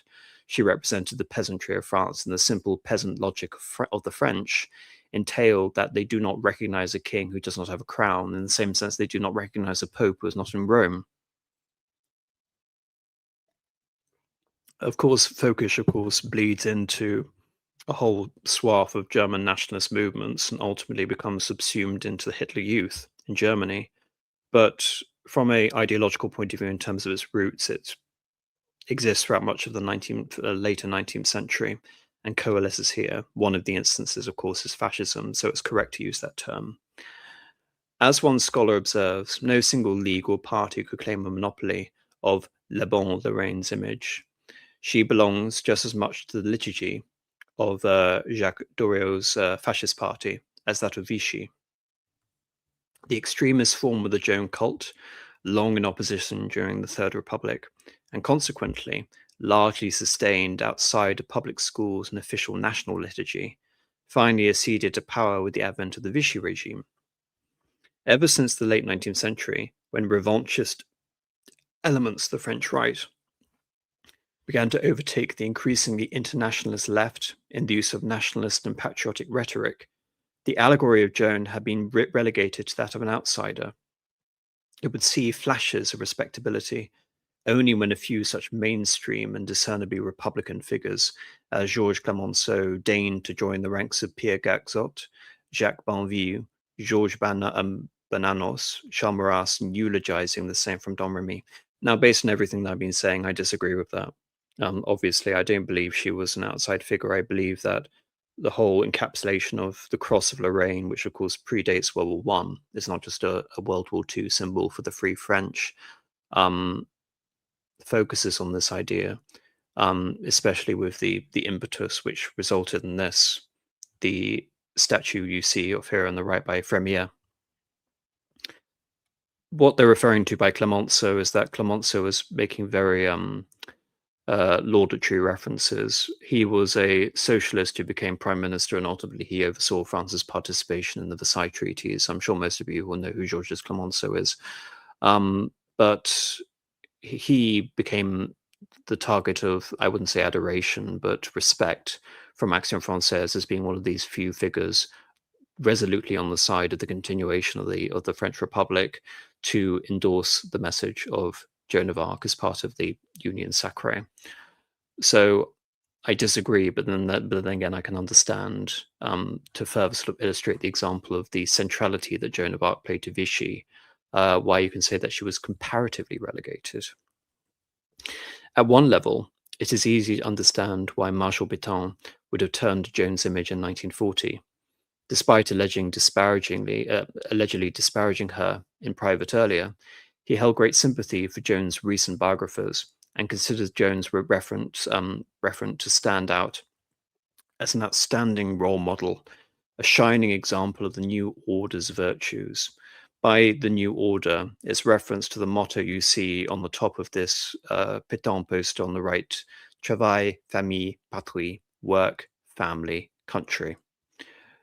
Again, you can add the church to that essentially, and you would have the motto being congruent with the aims of integralist nationalism of Charles Maurras. and monarchy. Joan had, of course, been pre-revolutionary and had died a martyr at the age of 19. Again, so many historians encountering figures from so many different angles. I need to illustrate that's wrong. She did not die a martyr at the age of 19. But of course, that's part of the fascination with Joan of Arc. You can come away with that interpretation, but as a Catholic, that you have to conclude that the church militant martyred the church triumphant, and that's an absolute contradiction because it means that the church is an illegitimate institution. You can't see it as anything more than a miscarriage of justice, but nevertheless, it's interesting that so many people can have come away with the idea that she's a martyr, and that idea then becomes a historic reality unto itself, even if it serves as an absolute religious contradiction. Moreover, she had been willing and in fact eager to sacrifice, and she had certainly been saintly and pristine pure. Something to which Marianne, so often condemned for being bare-breasted, could never have aspired. The reference there to her being bare-breasted is there's a very famous painting by Eugène Delacroix, the illegitimate son of Charles Maurice Talleyrand, Liberty Leading the People, which shows the great bare-breasted Marianne. Joan's image, however, represented more than all these moral values dear to Vichy. She was also associated with the supernatural. After all, implied one of Vichy's textbooks, its author, Leon Cristani, what else could explain why a woman had not only been capable of, but actually successful in leading an army? This aspect of the Purcell, the maid, was in tune with Vichy's idea of l'homme régénéré, the whole idea of the national regeneration or the regeneration of man. No doubt paradoxically, based upon an archaic blueprint. Moreover, Joan's image served to redefine youth along Vichyite lines. She exudes moral and physical health, the hagiographer for children. Again, the emphasis that the literature around the 20th century Joan, from Mark Twain to Bernanos, was focused on the association between the purity of Joan of Arc and her attachment to children. It's no surprise here. Moreover, Joan's image served to redefine youth along Vichyite lines. She exuded moral and physical health, the hagiographer of children. René Jeanrit remarked furthermore, Joan conformed to the smallest detail of Pétainist political propaganda. She had been attacked without provocation, not only by the English. To reinforce the parallel, her celebration in 1942 conveniently coincided with the British attack on French Madagascar, but also by domestic subversives in their pay. And if you're going to look at this, what is being referenced here is, again, for people who, it's going to be quite difficult because I assume often that people listening will have a degree of historical understanding, but then again, I will talk past these great events in history and perhaps assume too much knowledge on the part of the viewer, so I'll regurgitate. Vichy France was technically neutral.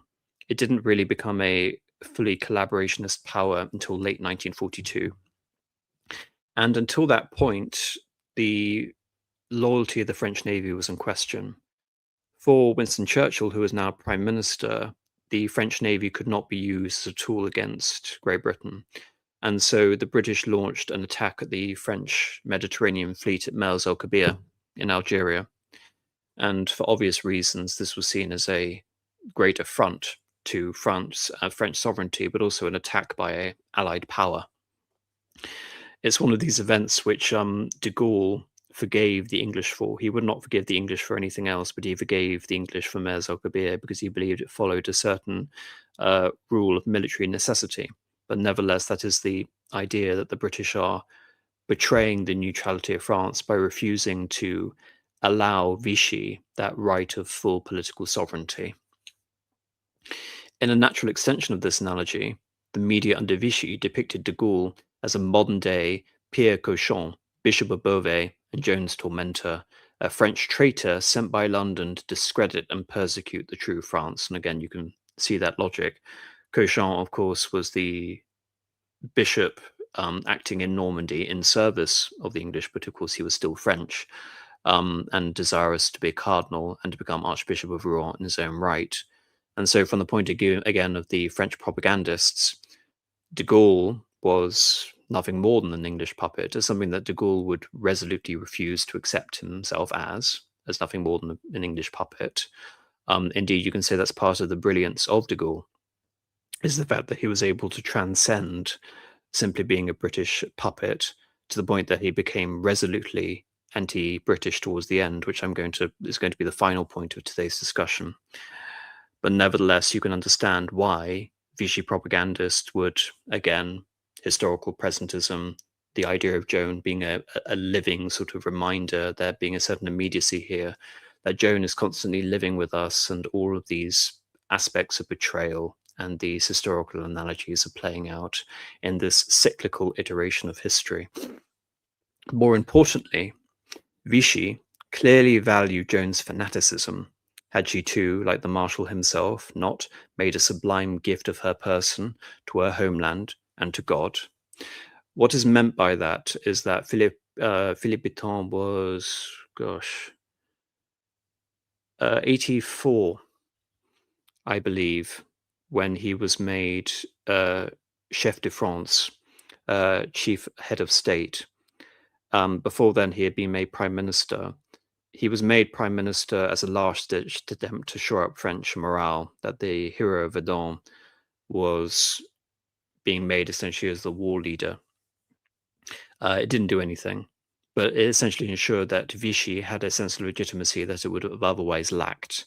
The fact that Pétain himself, the great marshal, was so intimately associated with the regime's legitimacy. As you can see, even the banner used in opposition to the Free French forces is the marshal's baton. And the fascists of the old French Republic as well. All of these ideas coalescing and integrating in the figure of Pétain's leadership. So essentially here, the example is that Joan of Arc was to be used for the sake of regenerating France and delivering her, again, a sense of triumph against all odds. Hence why I say the idea of Joan of Arc is always at its strongest when France seems to be at its absolute nadir. And so Pétain appropriates the image, quite understandably, albeit again it's rather perverse.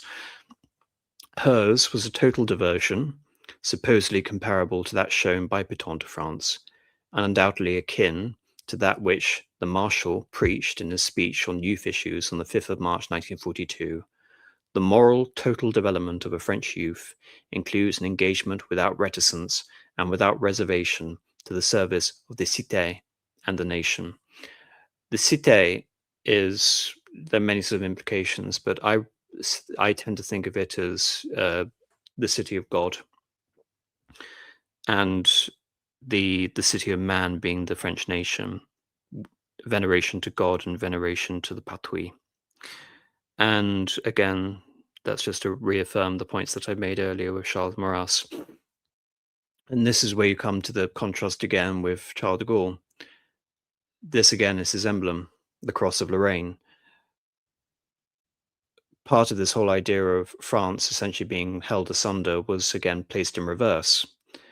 It seems appropriate actually that Charles Maurras is actually the inheritor of that legacy of, Charles de Gaulle is the inheritor of that legacy from Charles Maurras, which is its Germanophobia. Because the great enemy for Charles de Gaulle, of course, was not the English, albeit it would become the English. For now, it was the Germans. The Germans had to be overcome. France could not be defeated. France had to be victorious. Even though it had lost the battle, it was going to win the war. It was going to overcome what had essentially been achieved by the German superior mechanical force, with later a further degree of superior mechanical force. And that is the famous speech, which, funnily enough, was never actually recorded. It's something that history remembers, but people at the time didn't. Indeed, Churchill referred to Charles de Gaulle as a up-jump Joan of Arc, in terms of Joan of Arc now becoming synonymous with the nation itself. I mentioned earlier in my previous stream how Shakespeare joked in his Henry VI, Part 1, how Saint Denis shall be eclipsed. Joan of Arc is our new saint. These are words that Shakespeare placed into the mouth of King Charles VII. By the 1940s, that is unequivocally true, in that both factions in France claiming to have legitimacy, the Free French forces and the Vichy government, have completely wedded their political legitimacy to the legacy of Joan of Arc. And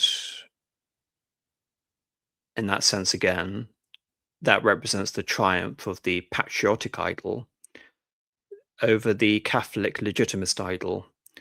All these, again, notions that Joan of Arc was, for a time, the summit of French royal legitimism. She represented the right authority in France. She represented the Capetian line, the male line Capetian kings in France against the English. It wasn't just that she was defender of France, but a specific sect of France, the right sect of France, that she was there to re-deliver the kingdom akin to David back to the authority of the Valois monarchy.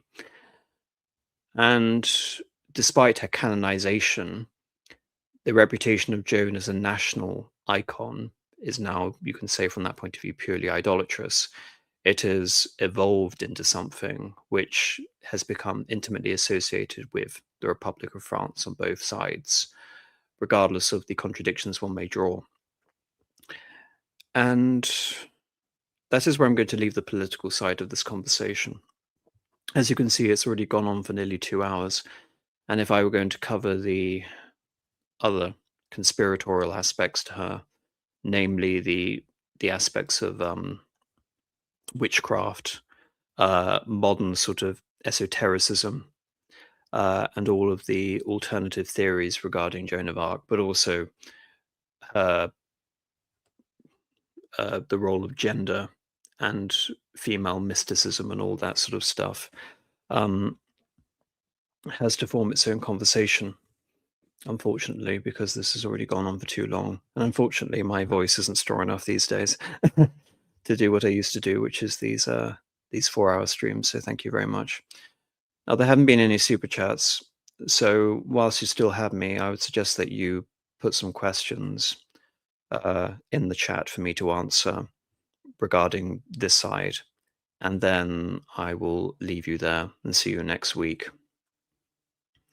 I'm sure someone must have some questions for me for this conversation. It can't just be a one-sided affair.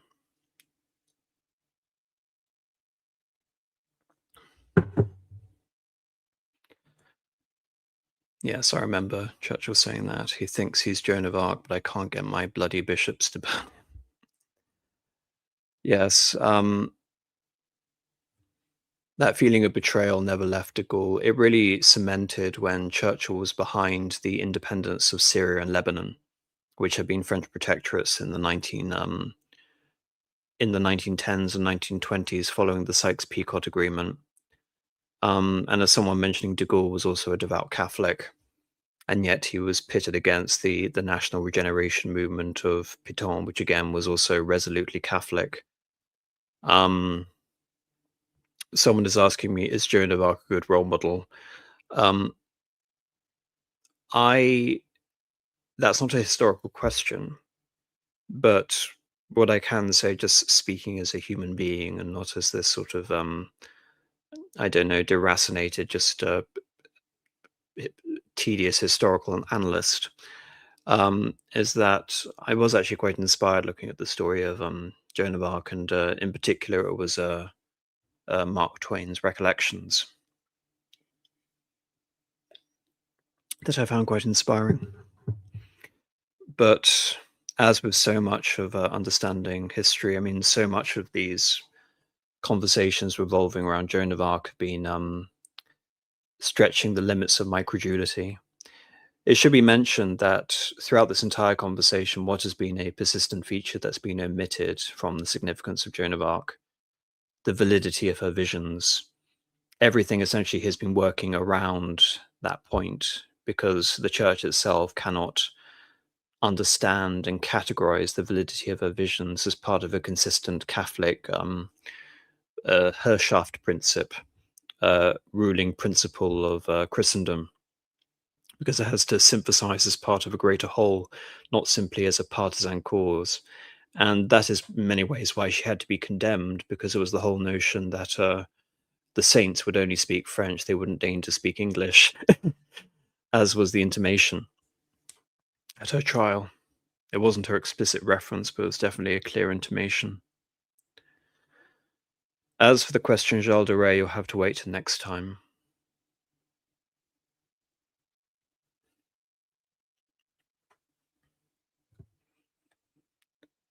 I feel that I've already answered that question quite extensively.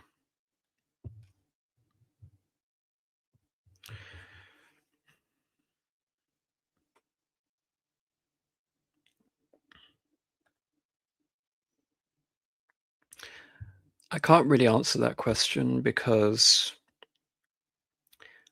I don't believe that St. George has ever occupied the same space that Joan of Arc has. I think the issue is also of St. George being a patron saint. It's actually quite contemporaneous talking about this, because St. George was adopted by, if I remember correctly, Edward III. Is centered in his role of the creation of the Order of the Garter in the Hundred Years' War. So St. George is actually tangentially related to Joan of Arc in this point. But and there has been again a great royal cult of St. George. Part of the peculiar aspects of figures like King Charles I is that he tried to reify the organization of the Order of the Garter and its association with St. George. But St. George is a universal saint. He doesn't have the reputation or the purgatory of putative saintdom, which I tried to illustrate here for Joan of Arc. And as a result, he wasn't just the patron saint of England, he was also the patron saint of Muscovy, before the Russians decided to ditch St. George and go for St. Andrew. And the reason they did that is to reconfirm their connections to Constantinople as the Third Rome. So it's a different question, but I'm answering it because it is actually tangentially related, because it all comes back to the Hundred Years' War. But no, I don't believe there's any serious comparison to be made with Joan of Arc. I mean, what sort of surprises me in all of this is that they didn't even beatify her as essentially a local phenomenon to Orleans, let alone all of France. And as a result, she was, from the canonical point of view of the church, always eclipsed by Saint Denis and Saint Louis, obviously. And I come back to my point at the beginning that it seems all the more appropriate that Marianne emerges to fill the void of the patriarchal monarchy in the 1790s. The Republic is obviously, it's not just, I mean, it's also in the tense and the actual words themselves, liberté, égalité, fraternity, they're feminine in the French language. And you go beyond this, and again, she's a reification of Roman Stoic virtue. She's a Roman goddess. She's Athena, she's Minerva, she's Venus. All of these things are bound up in the figure of Marianne. So Joan of Arc, therefore, can just almost act interchangeably with Marianne if you skew it in a certain way. And so, in many ways, though she was an auxiliary to royal legitimism, she has an enduring legacy which effectively eclipsed them in the end, the kings of France. But while the kings of France still maintained their hegemony after Charles VII, they tried to appropriate all that grandeur to themselves, thereby Saint Louis very much eclipsed the cult of Joan of Arc herself during the absolute monarchy. A super chat. Lord Charles Thomas for €5. Thank you very much. How did Joan of Arc come to eclipse St. Louis as a galvanizing symbol for the French right? I think I've just explained it.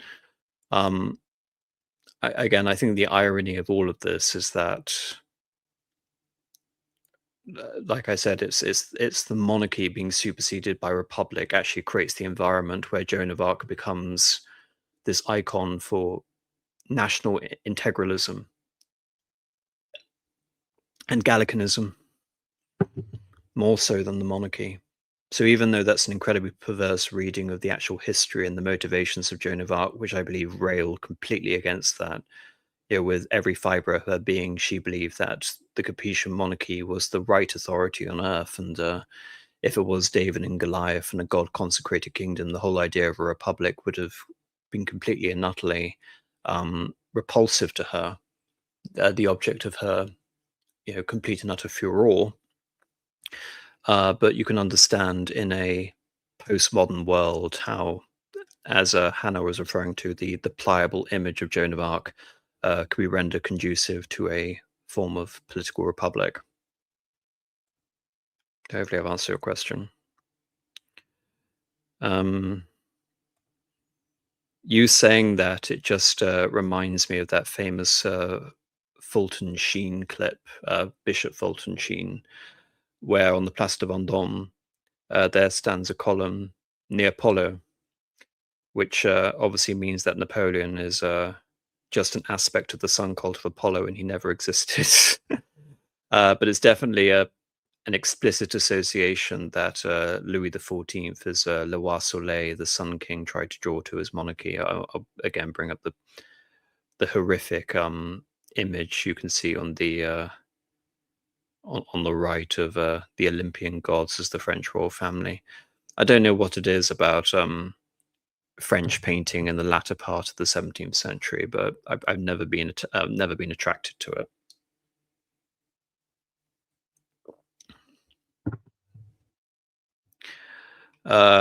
In terms of women, England and Britain has Boudica, Britannia, and Elizabeth I. Well, everyone's forgotten about the Holy Maid, Elizabeth Barton.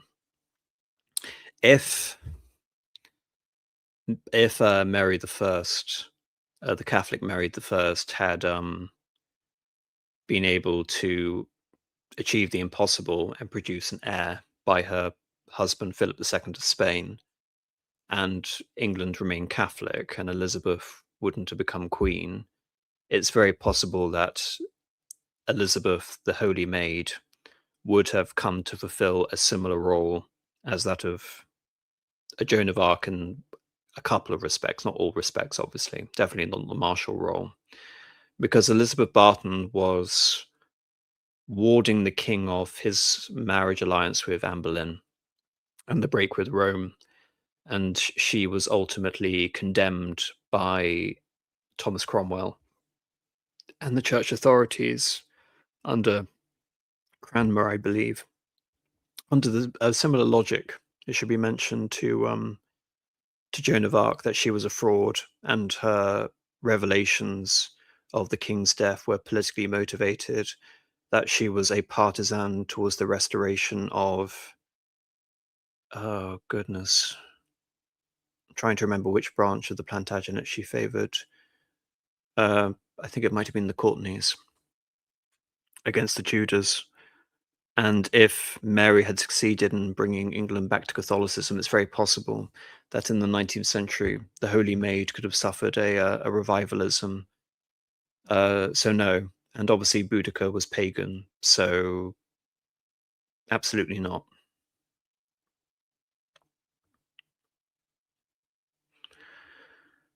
Right. The Dreyfus affair is, I would say, far too complicated to draw comparisons with Joan of Arc.